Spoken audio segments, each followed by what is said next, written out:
I had a really good time with the Yeti Axial in my first little run out. I did a little test run to see how things worked. And everything worked good until this right here. Dog bone popped out. See it spinning right there. It came down pretty hard impact on this front right tire, and dog bone popped right out. Getting the dog bone fixed should be just as easy as pulling that screw and tilting the wheel out and getting that dog bone put back in there. So let me go ahead and pull this 2mm screw out of here. Got the screw out. Link is released. You can see that wheel just falls off. Pull this link up and get it out of the way and reinsert the dog bone. Slid right in there. Go ahead and put this link back.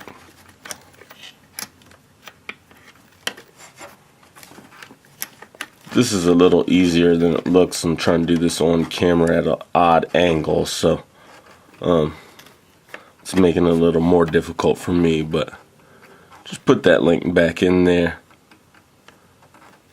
and reattach it.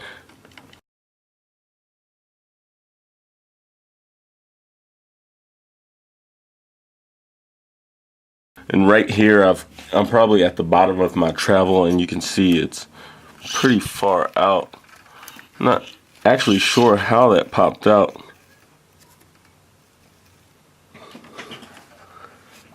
And now I can see.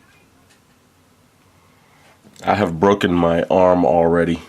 So here you can see the front arm is separated, and that would be how the dog bone popped out. So first little test run, I'm already gonna have to replace the arm. Kinda stinks.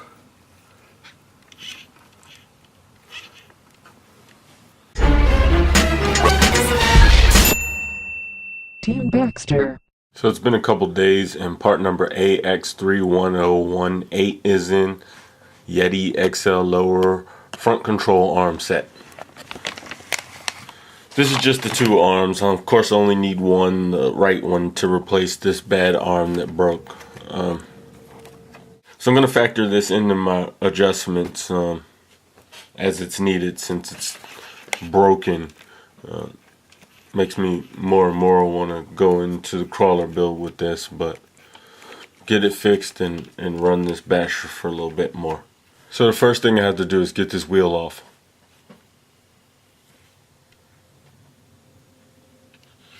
Wheel came off. That little hex nut held pretty good.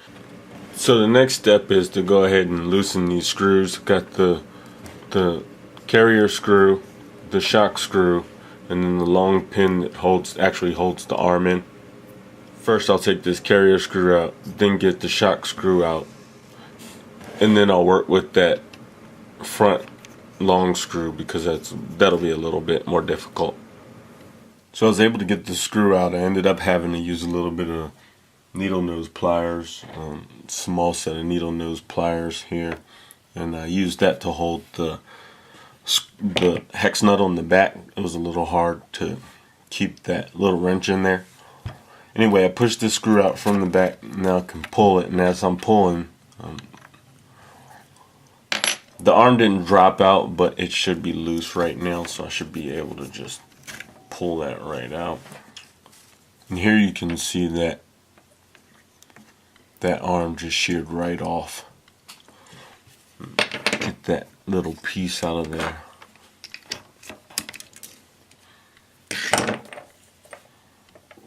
And there's the other little piece of it. So right around the pin, that's where it came off at. Right where it attaches. It actually shattered because there's another piece in there. So shattered into 3 pieces, but got it out. Now I'm going to take my arms, go ahead and get those open, get the appropriate one. Of course you have one extra.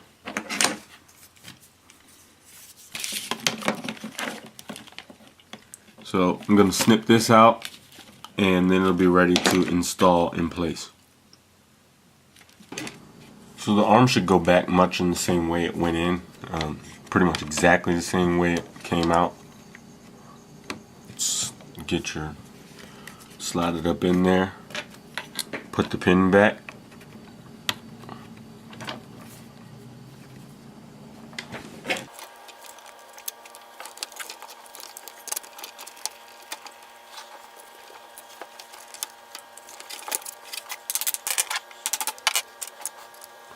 So I got the arm on. I tightened it a little bit. I'm going to have to loosen it up just a little bit so to make sure that it free flows. But the arm is installed. Shock gets screwed right back in the way it was, and the carrier gets installed the way it was. The one thing before I close everything up is just make sure the dog bone gets installed before you do all this. I have done it before where I forgot to put that dog bone back in, and it makes life a whole lot harder when you have to pull everything that you just put together back apart because you forgot to put that dog bone in. But once I get all these parts screwed back on, that'll finish the A-arm replacement. Now that I've completed the arm replacement, it's time to move on to the adjustments I need to make after my first run. I had a little problem with rod height, so I'm moving the shocks to the innermost positions on the A-arms. I'm going to leave the tops alone, but if need be, when I take it back out, if it's still too low, I'll be moving the shocks to the outermost positions on the shock tower. That will give me the maximum rod height that I can possibly get without winding the shocks all the way down, which they almost are right now by manual specs. The next thing I noticed is my slipper is way too tight, so I'm going to take steps to tighten that now.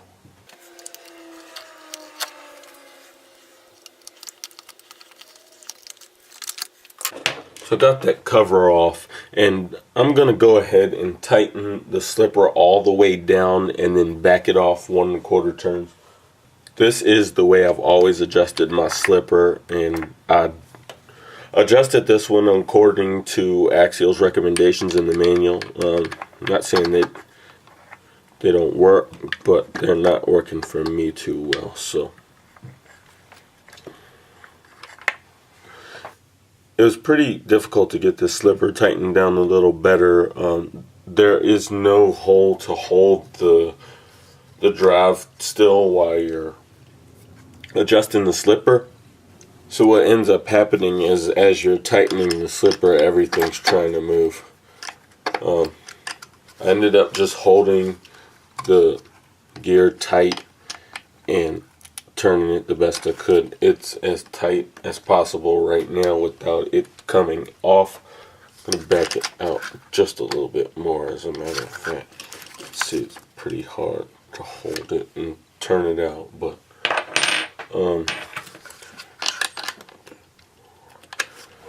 next thing I want to do is adjust this gear mesh. I feel like my gear mesh is too tight, so I'm going to back it off just a hair. It's not prohibitively tight.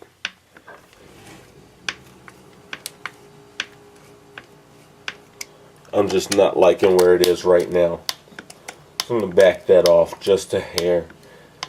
Then I'll get this tightened back down and get everything closed up.